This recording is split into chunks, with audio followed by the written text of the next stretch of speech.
j'aimerais parler des fardeaux. J'aimerais parler des fardeaux. Qu'est-ce que les fardeaux? Souvent on entend parler de ça. On entend dire que vous aviez des fardeaux, que vous aviez des combats, que vous aviez des situations, que vous avez des circonstances. Et souvent, ça nous embrouille, souvent ça nous fatigue. Or, dans la Bible, le fardeau désigne ce qui pèse sur l'âme, le cœur ou la vie d'un homme. Souffrance, responsabilité, péché, épreuve, oppression spirituelle, ou même oppression humaine. Les fardeaux n'est pas seulement physique, il est très souvent spirituel et émotionnel. Alléluia. J'aime dans le livre des Psaumes, le chapitre 55, verset 23, il est écrit « Remets ton sort à l'Éternel et il te soutiendra. » Remets ton sort. Dans une autre expression, remets ton fardeau. Chacun de nous marche avec des fardeaux sur lui. Des formes d'inquiétude, des pressions morales, mentales. Les fardeaux sont les quotidiens des hommes. Des responsabilités dont ils doivent vaquer. Des charges dont ils sont la seule à pouvoir faire face. Et souvent, chaque fardeau vient avec cette pression où on a l'impression qu'on ne pourra pas du tout s'en occuper, ou qu'on ne pourra pas faire face. Il en existe tellement. Voilà pourquoi nous parlerons aussi des différents types de fardeaux selon les Écritures. Dans les différents types, nous en avons plusieurs, mais il y a celles, par exemple, dont on appelle par les fardeaux imposés par les hommes. C'est-à-dire, certains fardeaux viennent du système religieux, culturel ou humain. Je vais m'expliquer. Matthieu chapitre 23, verset 4 dit « Il lie des fardeaux pesants et les mettent sur les épaules des hommes. » C'est-à-dire qu'ils prennent des charges, ils prennent des souffrances et les mettent sur les hommes. Jésus condamne toute spiritualité qui accable sans secourir. Il se lève contre ce genre d'attitude. Pourquoi je parle des systèmes religieux, culturels ou humains? Aujourd'hui, par exemple, nous avons un système qui veut que nous puissions nous acquitter, par exemple, de certains frais. Nous avons les taxes, ce sont des fardeaux. Nous avons, par exemple, des obligations que nous retrouvons dans les milieux religieux. On va en parler. Par exemple, certaines églises qui imposent, par exemple, à ses fidèles, sous mandat de ne pas être bénis, de pouvoir donner une connotation, une somme d'argent. Ils obligent cela. L'offrande n'est plus une affaire de cœur, elle devient donc un fardeau. La personne marche avec la charge mentale qu'elle doit payer, par exemple, le loyer du pasteur. La personne marche avec la charge mentale qu'elle doit se mettre à prendre soin, peut-être, du pasteur. Tandis que c'est quelque chose qui ne doit pas être un fardeau, mais qui plutôt doit être un engagement de foi, sans être une contrainte, sans être une souffrance dans l'âme. Beaucoup portent des fardeaux d'ordre religieux, culturel. Par exemple, d'autres qui sont d'office obligés d'offrir des sacrifices pour la protection de leur famille. Il y a même d'autres qui, par exemple, sont obligés de porter des fardeaux humains qu'ils prennent par eux-mêmes, fils de leur sœur, fils de leur oncle, cousin, cousine à leur responsabilité. C'est pas qu'ils les ont voulu, mais que la précarité les a imposés de prendre les fardeaux des autres. Je prendrai un exemple, tout simplement. Par exemple, que vous héritez des enfants de votre frère décédé. Ça devient vos fardeaux naturels, vos fardeaux humains. Vous ne les avez pas choisis, mais vous les recevez. Est-ce un mal ou un bien? Ces enfants n'ont pas choisi cette condition, mais ce sont les circonstances de la vie qui les a imposées et qui vous les a imposées. Et ce sont des fardeaux. Le fardeau, bien-aimé, peut être aussi ce qu'on appelle par le péché. Le péché non confessé devient un poids qui écrase l'âme. La Bible dit dans Psaume chapitre 38, verset 5, il dit « Mes inquiétudes s'élèvent au-dessus de ma tête comme un lourd fardeau. Elles sont trop pesantes pour moi. Le péché alourdit, ralentit et éloigne Dieu. Celui qui garde ses transgressions ne prospère pas parce que ces transgressions deviennent une forme de masse sur elle et empêche la personne d'aller de l'avant. » Je dis souvent aux bien-aimés qui parlent de blocage. Bien-aimés, il n'y a pas plus grand blocage que le péché non confessé.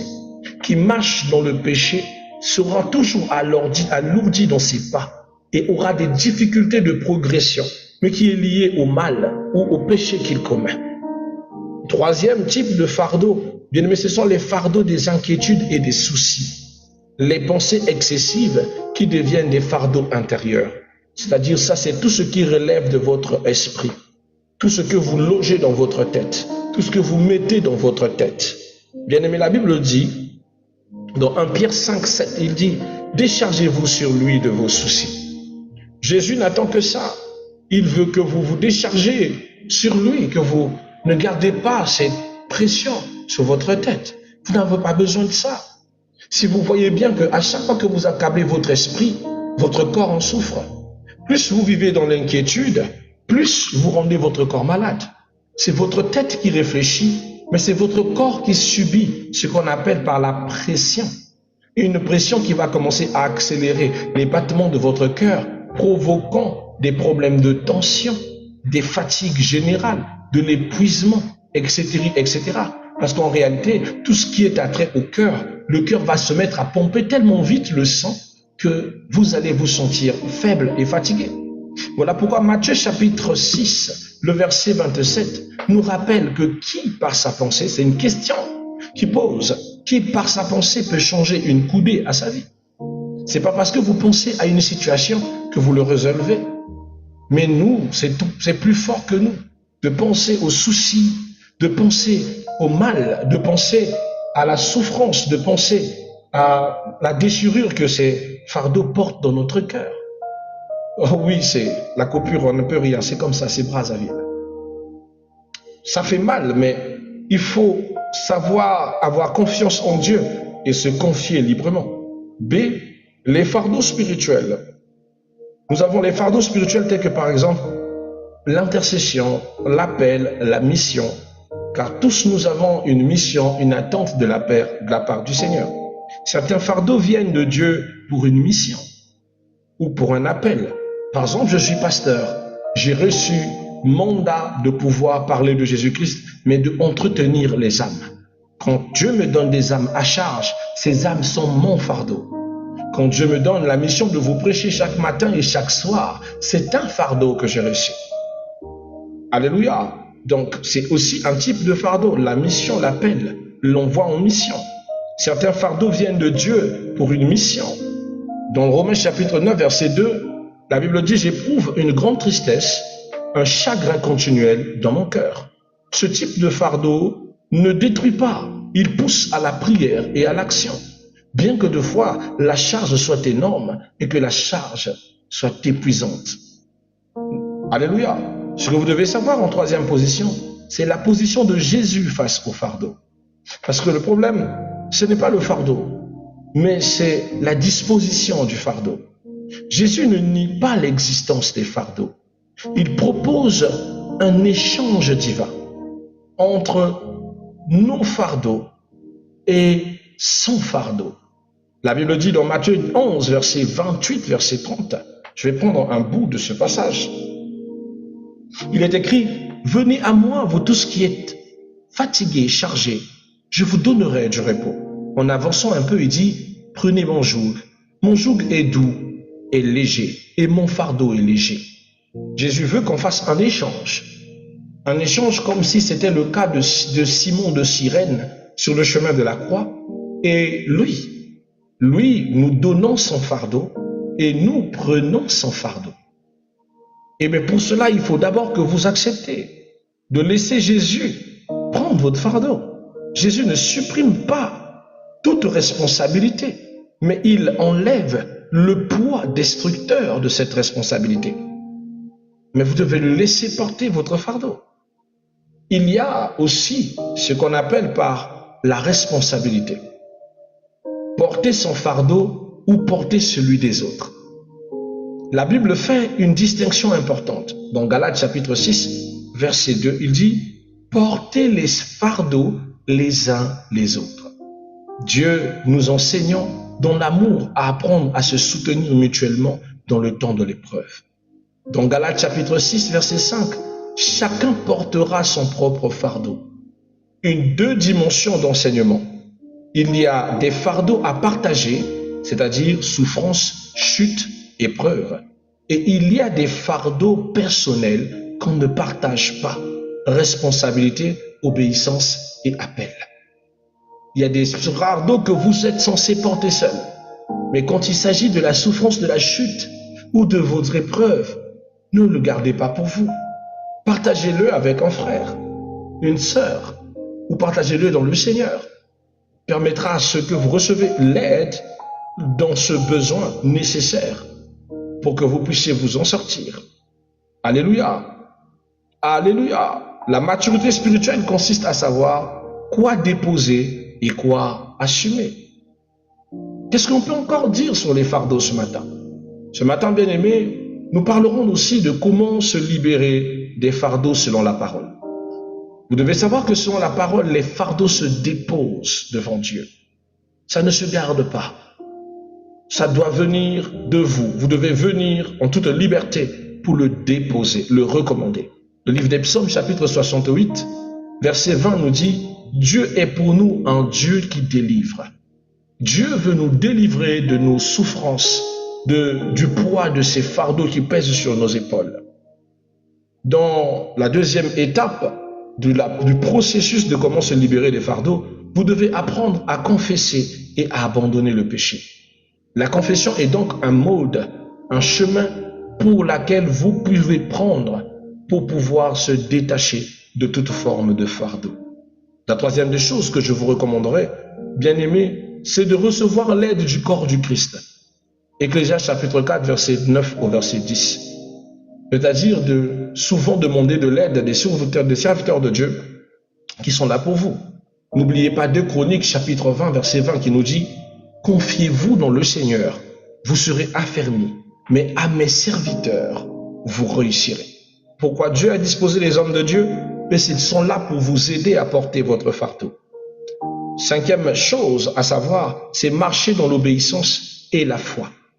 Ésaïe chapitre 10 verset 27 nous dit « Le joug sera détruit à cause de l'onction. » Parce que vous marchez selon la foi et que vous marchez selon l'esprit, alors le fardeau va être détruit par l'onction et par la puissance. Vous devez comprendre que le fardeau recèle souvent des messages très prophétiques. Tout fardeau qui écrase, paralyse, vole la paix ne vient pas de Dieu. Quand vous sentez que ce fardeau devient un poids, un fardeau ça devient quelque chose qui vous paralyse, un fardeau devient quelque chose qui vous vole, qui vous épuise, ça ne vient pas de Dieu. Il y a des fardeaux que nous assumons, mais qui ne viennent pas du Seigneur. Moi, j'ai toujours été estomaqué de voir le système ecclésiastique, excusez-moi, de porter peut-être un regard sur ça, où on voit souvent des bien-aimés dans le Seigneur se faire racketter, où tu vois un pasteur qui exige à ses fidèles de pouvoir l'entretenir et de dire que c'est normal qu'il l'entretienne. Moi, je trouve normal que l'on entretienne le ministère, qu'on prend soin du ministère, mais que vous en fassiez maintenant une habitude que les gens doivent vous entretenir, vous, pasteur. Ah non. Aussi vrai que le pasteur dépend de l'offrande, c'est pas faux, mais l'offrande est là pour ça. Si l'offrande n'est pas disponible, Dieu vous enverra les aides. Il touchera toujours des cœurs pour vous soutenir. Mais rendre captifs les autres ou forcer les autres à un système belliqueux qui est là à faire à ce que vous puissiez être entretenus afin au moyen de les axifier, au moyen d'étouffer la vie des autres, d'étouffer les finances des bien-aimés, là c'est dégueulasse. Ce n'est pas un fardeau qui vient de Dieu. Mais si Dieu a mis dans votre cœur de tendre sa main à son serviteur, il vous donnera la force, la mesure et la grâce de le soutenir. Ça ne deviendra pas un poids qui vous vole. Ça ne deviendra pas un poids qui vous détruit. Ce sera plutôt un poids qui vous fortifie et qui vous bâtit davantage. Mais si ça devient quelque chose qui vous axifie, car à chaque fois que vous tendez la main vers Dieu, que vous avez l'impression que ça vous coupe, ça vous ampute, alors là, bien-aimé, il faut revoir si réellement c'est Dieu qui l'a voulu. Alléluia. Alléluia. Le fardeau qui vient de Dieu élève, il fortifie, il produit le fruit. Alors, faute d'électricité, on va s'arrêter là, because of times, parce que très bientôt la batterie de mon PC va lâcher. Mais c'était un réel plaisir d'être avec vous ce matin. Et j'espère que cet petit enseignement vous a béni. Venez à Jésus-Christ, vous tous qui êtes chargés. Il a des choses extraordinaires à faire avec vous. J'aime Hébreux chapitre 12, verset 1. Il dit ceci. Il dit, jetons tous nos fardeaux et couronne avec persévérance sur lui. Jésus n'attend que ça.